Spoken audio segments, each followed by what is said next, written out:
Hi అండి. పండగలైనా మళ్ళీ శుభకార్యాలన్నా దేవుడు ప్రసాదాలన్నా ముందుగా గుర్తుకొచ్చేది చింతపండు పులిహారే కదా.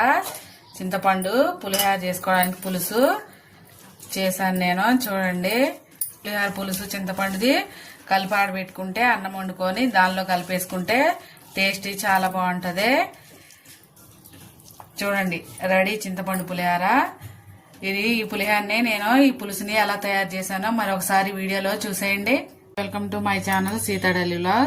చూసారా, చింతపండు ఇంత ఒక పెద్ద యాపిల్ సైజ్ అంతా చింతపండు నానబెట్టుకోవాలి.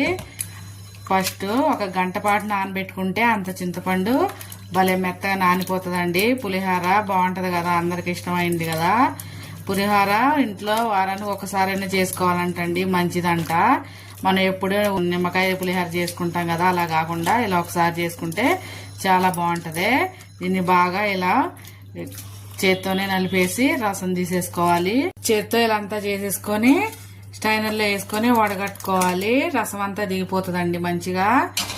చింతపండు పులిహోర తయారు చేసుకోవడానికి చింతపండు పులిహోర బ్యాటర్ పులుసు ఇలా తీసేసుకున్నాక మళ్ళా దీన్ని ఇంకోసారి గిన్నెలో వేసుకొని మళ్ళా చేత్తో పిసికేసి మొత్తం పులుసు తీసుకోవాలి. ఎక్కువ నీళ్లు పోసుకోకండి, ఎక్కువ ఉడకాల్సి వస్తుంది. నేను ఈ గ్లాస్తో హాఫ్ గ్లాస్ నీళ్లు పోసి చేస్తున్నా. తీసేసుకొని ఇప్పుడు దీన్ని ఒక గిన్నెలో వేసుకొని ఉడికించుకుందాం. స్టవ్ వెలిగించి స్టవ్ మీద ఒక గిన్నె పెట్టుకొని దాంట్లో మనం తీసుకున్న ఈ పులుసు వేసుకొని కలుపుకుంటా దగ్గరుండి ఉడికించుకోవాలండి, దగ్గర అయ్యేదాకా. చూసారా, ఇలా చిక్కగా దగ్గరగా ఉడకాలి. ఇప్పుడు ఇందులో రుచికి సరిపడా కొంచెం ఉప్పు వేస్తున్నానండి. ఒక స్పూన్ వేసా, ఫుల్ స్పూను. కలిసాక దీన్ని దింపి పక్కన పెట్టుకుని తిరగమాత వేసుకుందాం.